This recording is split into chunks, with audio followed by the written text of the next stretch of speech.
जय हिंद साथियों, स्वागत है आपका self study classes YouTube channel और दोस्तों ऐप में। दोस्तों सेल्फ स्टडी क्लासेस ऐप ने जो आपके लिए एक बुक लॉन्च की है वो दोस्तों आज मैं उसका आपको डेमो बताने वाला हूं। यहां पर आप पूरा देखिए। आप एमपी टेट एग्ज़ाम की तैयारी कर रहे हैं, टीजीटी पीजीटी की तैयारी कर रहे हैं, एचपी टेट एच टेट की तैयारी कर रहे हैं या फिर उत्तराखंड एलटी आरपीएससी आदि एग्जाम की तैयारी कर रहे हैं तो ये प्रश्न आपके लिए बहुत ही उपयोगी हैं दोस्तों। ठीक है, इसका एक डेमो आप यहाँ पर देख सकते हैं। ये जो बुक है 3000 क्वेश्चन की ये बुक है, वस्तुनिष्ठ हिंदी साहित्य तथा व्याकरण। ठीक है, इसमें आप देख सकते हैं दोस्तों, सबसे पहले तो इसकी आप विषय सूची देख लीजिए। इसमें आपको क्या क्या मिलने वाला है। हिंदी भाषा, देवनागरी लिपि, हिंदी साहित्य, लेखन के स्रोत, आदिकाल, भक्तिकाल, रीतिकाल, भारतेंदु युग, द्विवेदी युग, छायावाद, प्रगतिवाद, प्रयोगवाद, नई कविता, नाटक, निबंध, कहानी, उपन्यास, एकांकी, जीवनी, आत्मकथा, संस्मरण, रेखा चित्र, रिपोर्ट, आज यात्रा वृत्तांत, इससे संबंधित क्वेश्चन मिलेंगे। फिर यहाँ पर देखेंगे आप दोस्तों गद्य काव्य, डायरी, साक्षात्कार, नवगीत, साठोत्तरी कविता, पत्र पत्रिकाएं, काव्यशास्त्र, वर्णमाला, शब्द भेद, पर्यायवाची, विलोम, संधि, समास, उपसर्ग, प्रत्यय, वाक्य, मुहावरे, रस, छंद, अलंकार, क्रिया विशेषण, संज्ञा, लिंग, सर्वनाम और प्रमुख कथन। ये दोस्तों आपकी विषय सूची, यानी कि इसमें आपको एक क्वेश्चन मिलने वाले हैं। अब यहाँ पर सबसे पहले टॉपिक है हिंदी भाषा का। इसमें आप एक क्वेश्चन देख सकते हैं, भाषा शब्द की उत्पत्ति किस धातु से हुई, ब्रज भाषा का विकास किस अपभ्रंश से हुआ, मुंडा भाषा परिवार का क्षेत्र कौन सा है, खड़ी बोली हिंदी का अन्य नाम क्या है। ये क्वेश्चन आया हुआ था, है ना। ब्रज बोली अन्य किस नाम से जानी जाती है, टकसाली भाषा किसे कहते हैं, उर्दू भाषा की लिपि क्या है। ठीक है, यहाँ पर आ गए तो यहाँ पर संविधान के अनुच्छेद 351 में किस विषय का वर्णन है। ठीक है, आधुनिक भारतीय भाषाओं का विकास किस भाषा से हुआ है। ठीक है, मगही किस प्रदेश में बोली जाती है, अंग्रेजी भाषा की लिपि क्या है, स्वरसेन या भ्रंश से कौन सी भाषा विकसित होती है। उसके बाद और भी हिंदी भाषा से संबंधित यहाँ देखो, ईर्खा को खड़ी बोली में क्या कहते हैं। ठीक है, यहाँ पर देखें भाषा की अभिव्यक्ति के कितने रूप होते हैं, संविधान की 8वीं अनुसूची में कौन सी भाषा शामिल नहीं है, ये भी पूछा गया। हिंदवी शब्द का सबसे पहले प्रयोग किसने किया, ये भी क्वेश्चन पिछली बार आया था हिंदवी शब्द का। ठीक है, उसके बाद यहाँ पर देखें मगही, भारत में हिंदी भाषा को आप किस भाषा परिवार में रहेंगे। ठीक है, यहाँ पर आते हैं वर्तमान हिंदी का प्रचलित रूप क्या है, दिल्ली मेरठ के आसपास बोली जाने वाली भाषा कौन सी है।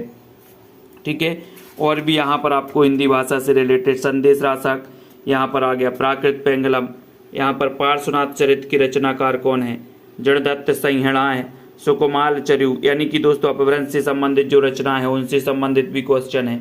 हिस्टोरिकल ग्रामर ऑफ अपभ्रंश के लेखक कौन है। ठीक है, कोंकणी भाषा का विकास किससे हुआ, अपभ्रंश कोड़ाड़ा भाषा किसने कहा। तो ये आपका हिंदी भाषा से रिलेटेड है पूरा का पूरा, यहाँ पर देख सकते हैं। ये फिर उत्तरमाला यहाँ पर दी है, ये उत्तरमाला देखें। ठीक है, फिर आता है यहाँ पर चैप्टर देवनागरी लिपि का। देवनागरी लिपि पे यहाँ पर देखेंगे तो प्राचीन नागरी लिपि का विकास कैसे हुआ, भारत में लिपि की प्राचीनता का सबसे पुष्ट प्रमाण मिलता है तो कहाँ किस सभ्यता से मिलता है, कहाँ से मिलता है। ठीक है, फिर उसके बाद ध्वनि के अनुरूप संकेतों की दृष्टि से सर्वश्रेष्ठ लिपि कौन सी है। ठीक है, सावरकर बंधुओं की 12 खड़ी का प्रयोग किस समाचार पत्र में होता था, ये आ गया। उसके बाद यहाँ पर आते हैं देवनागरी दुनिया की सर्वाधिक वैज्ञानिक लिपि, ये कथन किसका है। ठीक है, देवनागर पत्र का संपादक कौन था। और उसके बाद आते हैं यहाँ पर दोस्तों देवनागरी के बारे में बहुत सारे ऐसे प्रश्न हैं। यहाँ पर देखें किस विद्वान ने देवनागरी लिपि के स्थान पर रोमन लिपि स्वीकार करने का सुझाव दिया था, पंजाबी की लिपि क्या है, कोंकणी भाषा की लिपि क्या है। ठीक है, ये आपकी दोस्तों देवनागरी लिपि से संबंधित क्वेश्चन है।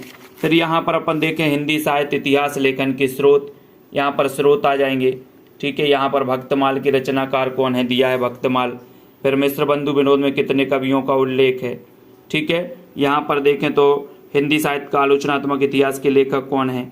ठीक है, राम कुमार वर्मा ने संधिकाल का समय क्या माना है। फिर देखें यहाँ पर तो Hindi Kovid Ratnamala, the modern vernacular literature of Hindi साहित्य इतिहास ग्रंथ के लेखक का नाम बताइए।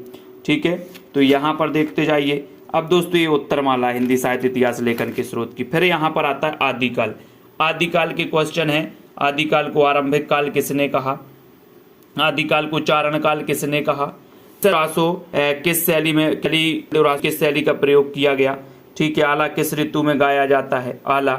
ठीक है, श्राप का रचना का है, मती से रूट कर बीसल देव कहाँ चले बांपते हैं। यहाँ पर देखते हैं कि उस रचना की रचना कौन है, पर्व किसकी रचना है, काल की दृष्टि से सपनाने कवि है, किस ग्रंथ में चंद्रवरदाई को छप्पयों का कहा जाता है। ठीक है, उसके बाद बोध किसना है। फिर यहाँ पे तो ज्ञान निर्णय, कौल निर्णय की रचना कौन है। भक्ति काल और भक्ति काल के बीच स्वर्णिम कड़ी किस कवि को जाता है, किसे कहा है दोस्तों, है ना, किस ताप से कवि बने हैं, पूछा गया। 63 सलाह का पुरुषों का वर्णन किस ग्रंथ में मिलता है, 63 उसके बाद यहाँ पर आते सिद्ध की भाषा संधा नाम किसने, है ना। यहाँ पर व्याकरण ग्रंथ कौन है, व्याकरण कौन सा, परलेख ग्रंथ कौन सा है, चर्या रचना कौन है, आदि। ठीक है, काल की उत्तर में दोस्तों यहाँ देखो गद्य पद्य मिश्रित चंबा खोमसुकार कौन है, किस। फिर यहाँ आता है भक्ति काल। ठीक है, भक्ति में अपन यहाँ पर इनको अगर तो यार आते हैं तो ए तुलसी को चलता फिरता तरु ने कहा नाम था तुलसीदास। ये भक्ति काल है, भक्ति काल। और उसके बाद दोस्तों यहाँ पर धीरे धीरे ये रेती काल आता है। तो ये टॉपिक को प्रयोग आ गया। प्रयोग में यहाँ देवता का जनक कौन है, नई कविता का सबसे प्रयोग किसने, तक से संदिग्ध थी, सुमन प्रपद किसका पर्याय है, इस प्रकार के क्वेश्चन आएंगे। ठीक है, फिर दोस्तों इसकी यहाँ पर उत्तरमाला।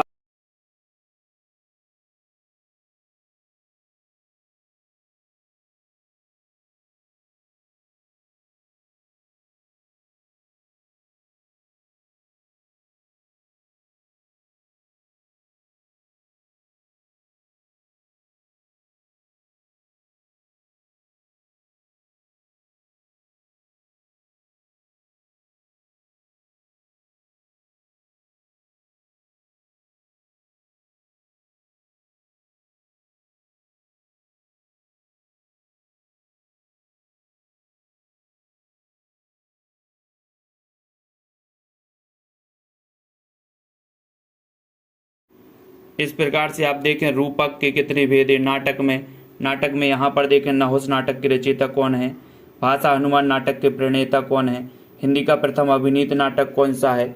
यहाँ पर आया तो यहाँ पर वह कथांश जिसे रंगमंच के कुछ चुने हुए पात्र ही सुन सकें उसे क्या कहते हैं। कथा विन्यास के कितने आधार होते हैं, लोकवृत्ति की दृष्टि से कथानक का कौन सा प्रकार नहीं है ना। नाटक को पंचम वेद की मान्यता किसने दी है। इस प्रकार के क्वेश्चन हैं। आह वेदना मिली विदाई गीत किस नाटक में दोस्तों ये पंक्ति है, ताप्ता संवरण के रचयिता कौन है। तो ये नाटक से संबंधित हैं। फिर यहाँ पर ये निबंध आ गया। निबंध में देखें रामचंद्र शुक्ल ने हिंदी का प्रथम निबंधकार माना है। ठलुआ के लब निबंध किसका है। अमीर राधे गरीब राधे, राम का मुकुट भींग रहा है, आत्मने पद, प्रगति और परंपरा, चीड़ों पर चांदनी, ये निबंध किसका है। उसके बाद राम जी की चीटी, राम जी का शेर। ठीक है, कहानी की बात करें तो जयशंकर प्रसाद की कहानी दोस्तों प्रथम ये पूरी दुखबा में कासे कहूँ मोरी सजनी, ये कहानी हो गए। ठीक है, उसके बाद यहाँ पर उपन्यास देखो, उपन्यास को मराठी में क्या कहते हैं। ठेठ हिंदी का ठाठ उपन्यास किसका है, ये आ गए। एकांकी में देखो, एकांकी तो ये पूरा क्रमबद्ध है दोस्तों। यहाँ पर आप देख सकते हैं संस्मरण है, गद्य काव्य है। ठीक है, और यहाँ पर दोस्तों आपका काव्य शास्त्र के क्वेश्चन भी इसमें रखे गए हैं। ये काव्य शास्त्र के भी पूरे 150 क्वेश्चन है इसमें। देखो, भारतीय काव्य शास्त्र का प्राचीनतम ग्रंथ कौन से, काव्य को 14 विधाओं का आधार किसने माना, शब्दार्थौ सहितौ काव्यम, शब्दार्थ शरीरम तावत्य काव्यम, वाक्यम रसात्मकम काव्यम, ये आप देख सकते हैं। उसके बाद यहाँ पर देख सकते हैं हालावाद के प्रवर्तक कौन है। ठीक है, शब्दार्थौ सहितौ काव्यम, गद्यम पद्यम चतुर्दश। ठीक है, इसको याद करना। नई समीक्षा शब्द का सबसे पहले प्रयोग किसने किया। ठीक है, यहाँ पर काव्य में त्रासदी, ये भी अपन को करना है। उसके बाद यहाँ पर आते हैं, यहाँ पर देखते हैं काव्य आत्माभिव्यक्ति है, कथन किसका है। ठीक है, छंदमाला किसकी रचना है। छप्पय के प्रथम 4 चरण में छंद होते हैं। व्यंजना शब्द शक्ति के कितने भेद होते हैं। काव्य शास्त्र के अनुसार शब्द में अर्थ कितने प्रकार से लिया जाता है, यहाँ पर देख सकते हैं। ठीक है, तो टोटल मार्क 150 क्वेश्चन काव्य शास्त्र के भी हैं। फिर वर्णमाला के भी हैं दोस्तों, पूरे वर्णमाला। ठीक है, यहाँ पर देखें पर्यायवाची देखो, बादल का पर्यायवाची शब्द है नहीं है। मोर का पर्यायवाची इनमें से क्या है। महाश्वेता किसका पर्यायवाची है। ठीक है, उसके बाद तोय देखो, तोय कुतुबन के गुरु का नाम क्या है, अश्व, है ना। इस प्रकार से नीरस का विलोम धनवान, दक्षिण का विलोम क्या है। ठीक है, इस प्रकार से यहाँ पर देखो पाश्चात्य का विलोम क्या है, यश का सही विलोम अर्वाचीन, परोस का, उत्थान का, सुसुप्ति, ऋजु का विलोम क्या है, हर्ष का विलोम क्या है। ठीक है, यहाँ पर आते हैं तो जंगम का विलोम है जंगम, साहचार, अंतर्मुखी का आविर्भाव, श्री गणेश, पुष्ट। ठीक है, उद्धत शब्द का विलोम क्या है, स्थावर का विलोम क्या है। इस प्रकार से क्वेश्चन, विलोम शब्द से संबंधित क्वेश्चन है, ठीक है। और यहाँ पर देखें उपसर्ग है, उपसर्ग से रिलेटेड क्वेश्चन है दोस्तों यहाँ पर, ठीक है। रस संबंधी प्रश्न है, रस संबंधी भरत मुनि ने रस है कि कितने भेद माने हैं, इस प्रकार से, ठीक है। तो और यहाँ पर देखें तो छंद संबंधी क्वेश्चन है, छंद की उत्तरमाला। ये पूरी की पूरी जो बुक है दोस्तों विशेषण टॉपिक वाइज पूरे के पूरे क्वेश्चन हैं। आप यहाँ पर देख सकते गुणवाचक विशेषण, ईमान का विशेषण क्या होगा, ठीक है। और दोस्तों सबसे बड़ी बात अंत में, इसके अंत में कथन है, कथन महत्वपूर्ण है। ये प्रमुख कथन यहाँ पर दिए गए हैं जी। रामचंद्र शुक्ल के प्रमुख कथन है, कबीर के निर्गुण पंथ का आधार भारतीय वेदांत और सूफियों का प्रेम तत्व है।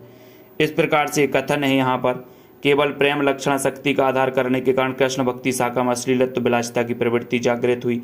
कथन किसका है? रामचंद्र शुक्ल का कथन है, ठीक है। बहुत सारे कथन हैं, रामचंद्र शुक्ल के कथन है, भूषण के वीर रस से उद्गार सारी जनता हृदय की संपत्ति हुए, ठीक है।